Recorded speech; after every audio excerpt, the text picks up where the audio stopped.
as we get going in the last of our semis at Sandown. It is a great jump off the start by Feeney. Down the inside, protecting the line from Di Pasquale on the outside. Mostert drops in behind them and running wide is Waters, but scrambles back on. The top three are through cleanly, but it's Wild in the back of the pack. And that was actually near the teammates. So it looks like Randall and Waters, they're very close. And there's a bump there with Waters into the back. I think it was Matt Payne. So there was a bump there between two of the finalists at turn 4. In fact, Waters is now alongside, and he's got the inside run at the top of the hill up here. But remember, there's oil everywhere. Percat made a couple of spots in the first couple of corners, but how's the junk on the road here? It's slippery, but they're racing for sheep stations at turn 6 on a cold tyre and a greasy track. Feeney, Di Pasquale, Mostert. Randall's moved up a spot here as well. Waters was having to battle the claw back onto the racetrack through turn 1. Here comes Mostert down the inside. That didn't work as Di Pasquale closes the margin. He was also on the attack with Feeney. Tries to cross him on the left and get down the inside as they all try and scramble to get temps and pressures up with their tyres. Form an orderly queue because Di Pasquale and Mostert were trying to fire down the inside of Feeney at the final complex of corners. That was wild stuff. So Di Pasquale, he doesn't care about this championship, doesn't care about the finals. He's just pressing on, wanting to win the race. I'm with him. This is fun. Feeney, Di Pasquale, Mostert, Wood, Hill, Allen, Waters, Randall, Payne forward. That's our 10 at the moment. Pressure at the top end of town. Chaz had a nibble. There wasn't space down there at turn 11. And look in the background, it's getting darker. You can sense it even in our commentary box at the moment. Is the weather about to knock on the door at Sandown like it did earlier on when the 86ers were about to race? It bombed the place with water. So when you look at the championship protagonists, and just in behind this little group, Kai Allen's done a great job to get clear of Matt Payne. So he's got pit priority. The two Tickford guys have been able to get by Matt. So that's a good sign. And a car off there, that's Cam Hill into the fence on the right-hand side coming out of Dandenong Road. He spun there earlier. He spun there earlier today, and he spun to the infield.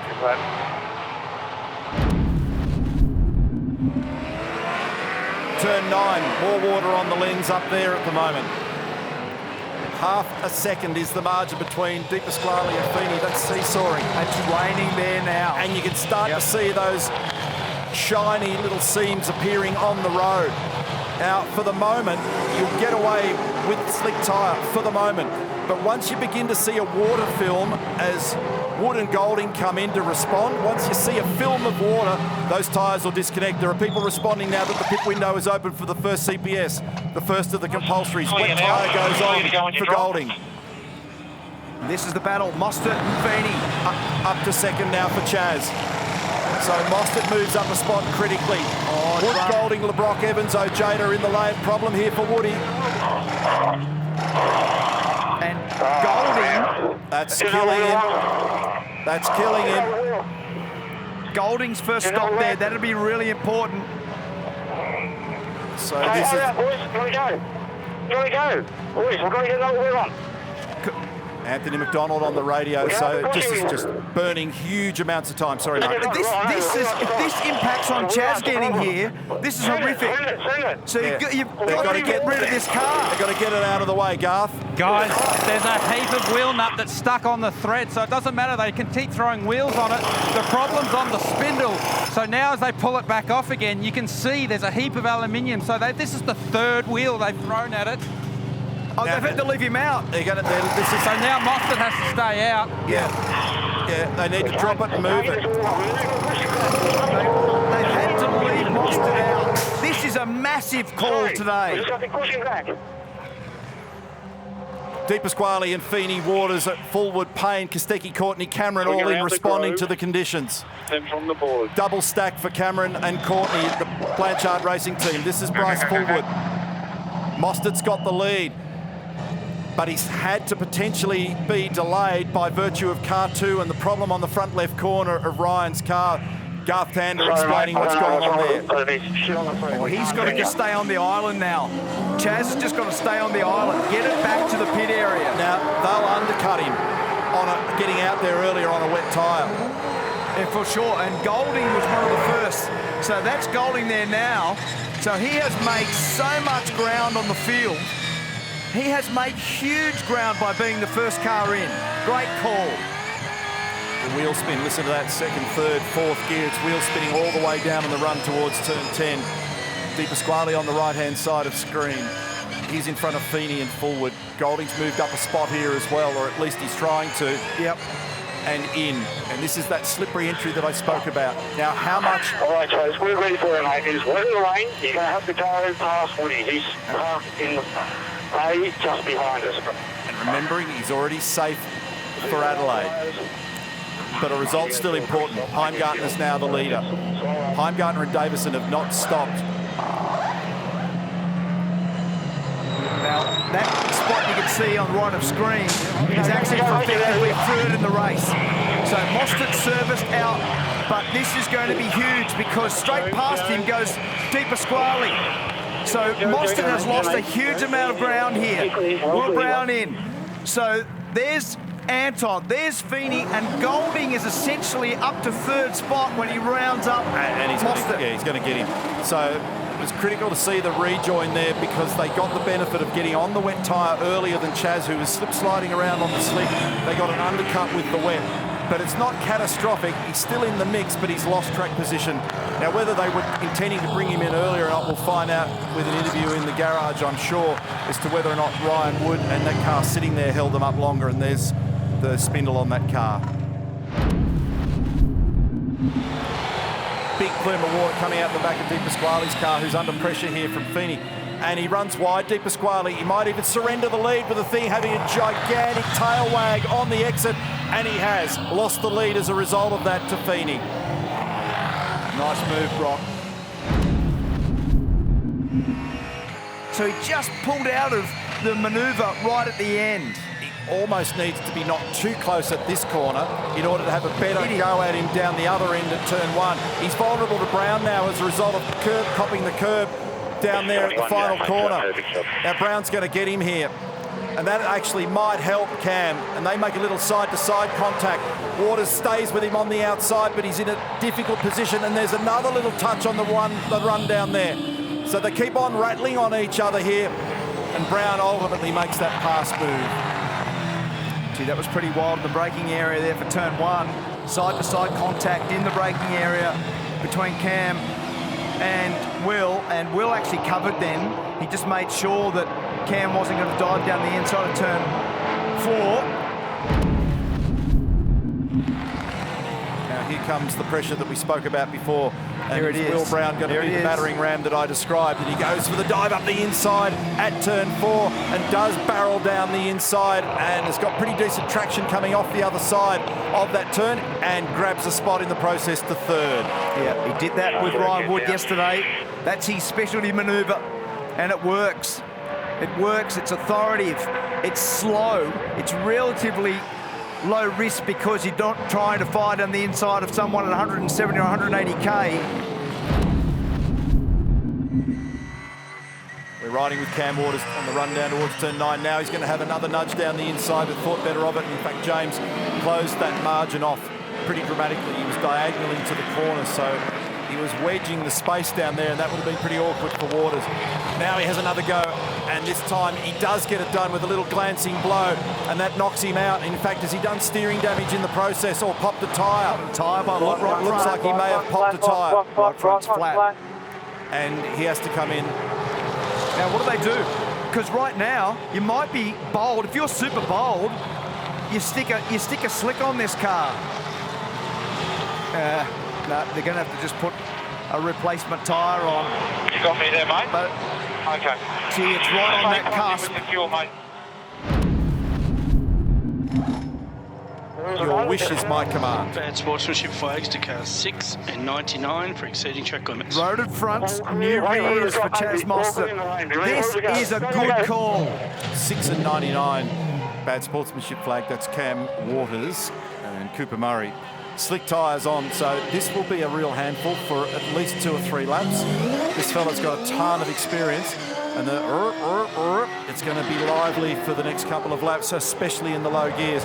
Now, he's got a tippy toe down here into turn 1, because these things will have no grip down here, and he uses a lot of engine braking to try and slow it up. hold on to her, Chaz. This is bad. This is the worst bit. To get through here on the first lap, and he's done a great job. Very, very good. Great technique. Stay off the curb, stay off the curb. Don't touch that curb. Well, he sat up there, and and he's done it again. He sat it up there on the approach to turn 4, and he knew the error, and he cleared the throttle, and he was angeling down there at 0% throttle, hoping and praying all puckered up that he could come out the other side. Exactly. He was out of control. So watch this. He ends up on top of the curb and on the verge of the grass. Then he turns in and watch this. Then an arrow's out there and he's going to make contact with the Pertex sign. He does it. Great driving. Well done. But now he's starting to get some temp and the world will start to look a little bit brighter as he starts to get some temperature going. And this section now, it's got half a dry line. You can see the dynamics of the car immediately. It's far better. He's now doing to the field what they did to him early. He's trying to undercut them. Okay, 10 down, almost there. We're going to race him forward, all right? He's coming down the lane now. In the mirror, it's going to be tight. Go, go, go, go, go, go, go, go, go, get clear, go. Yes, boy. Ooh, that was tight. Clear. So was that. Yeah. Whoa. Seriously, that was a feeler gauge margin between the bumpers on all 3 of those cars. They're going to race hard here on a cold tyre. On a warm tyre, however, is Mostert, and he blows by down the inside. Whack. So that's the reverse of what we saw a bit earlier. So Feeney is now in. We'll watch for that joint. And these guys have got to get a fair giddy-up going on a cold tyre. And if you step off the line here, it could be dicey. And it's so dicey that there's contact down there. And that's a very awkward moment. Oh, he gets back on. Can you believe that? And here's his teammate in the lane. So I knew that this first lap, when those 3 cars were so close together, they'd race vigorously, and there was potentially going to be a loser in all that. Feeney, Allen, Reynolds, Evans, Heimgartner in. Things in all directions to watch. Now Brown put fresh tyres down the loaded side and used tyres on the left. So green tyres on the loaded side for Will Brown. That's what would have made it hard for him, Neil, in the first turn 2, turn 3 section. Watch for the rejoin here. What a wild afternoon in our semi-final at Sandown. This is the Penrite Oil Sandown 500. If you're just catching up with all of the supercar action, that's Mostert in the background. You saw Feeney in the foreground. Deep Pasquale is actually the leader at the moment. From Feeney, from Mostert, from Allen, from Waters, from Brown. And we've got a little burst of sunshine. Get the sunscreen.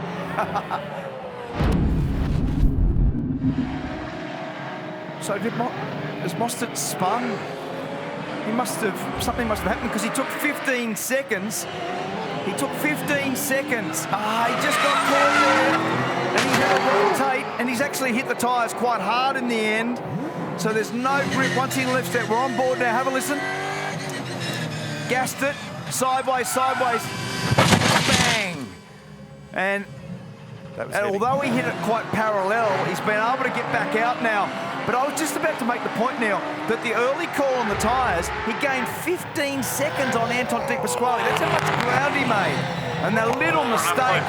Yeah, I knew that Cam wasn't going to be thrilled about that one, so apologies for the language. He's pretty animated. He's trending towards being a difficult day, unfortunately, for Tickford here. Kai Allen might end up out of the top 4 going to Adelaide. And there's the dive down the inside. And that was a nice, tough move there by Payne. And in fact, he's run wide. Both of them dived in there so late. There's no space between them on the run towards turn 2.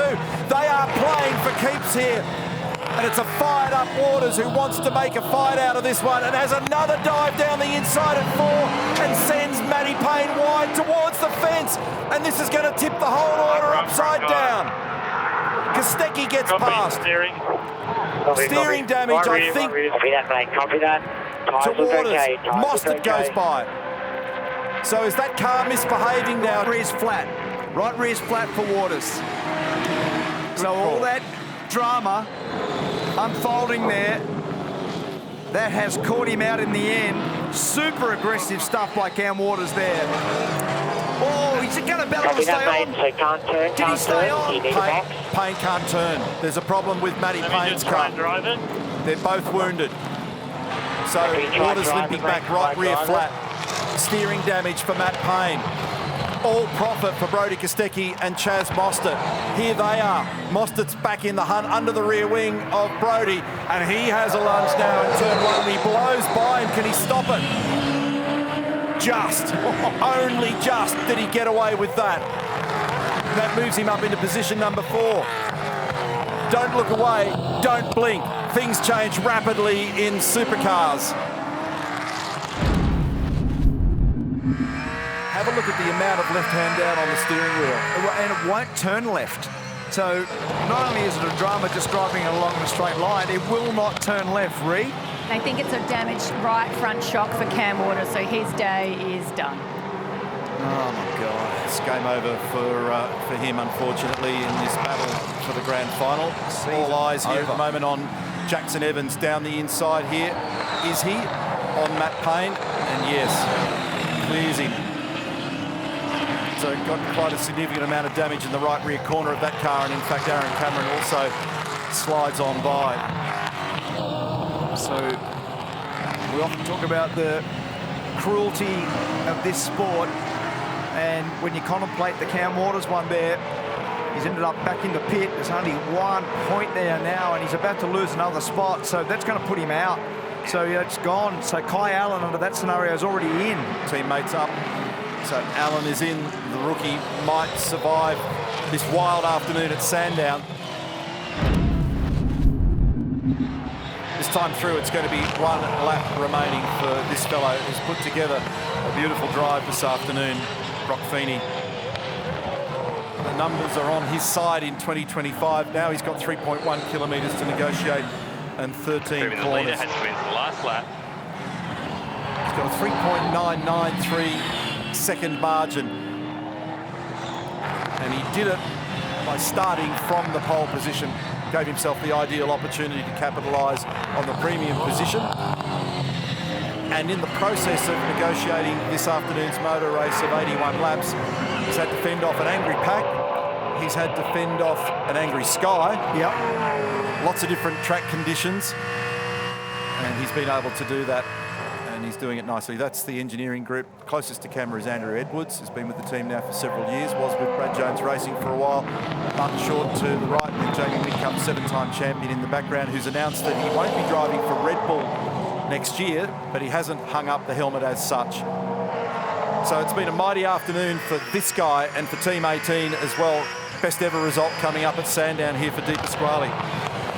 Out of the final corner though for Brock Feeney, and for the first time since Queensland Raceway, Brock Feeney makes an assertive statement in the final semi-final run here at Sandown this weekend and vaults himself into the grand finale at Adelaide with an emphatic win. Let's go win this championship was the words. Yeah, mate. And Payne got knocked out, and Kai got, and Will got through in third, Mostert in P2. So. Well, how about that? Drama here at Sandown, and this is how it washes out. Brock Feeney back in form right when it matters, and he will go through with the #1 seeding to the grand final. Anton back on the podium here. What could have been for Anton with all the speed that he had towards the back half of this year. Will Brown, Chaz Mostert still within a show, even despite the fact that he lost the better part of 10 seconds in the fence, still managed to finish just 18 seconds off the lead in 4th. Kai Allen, that'll be the best 6th place finish of his life, enough to get him through to the top 4. Thomas Randall, it just was not his weekend. 13th and not where they wanted to be. And you could say that also for his teammate. Cam Waters, 21st position. Had to try something. And for Matt Payne, it was just a shame that it had to come at his expense.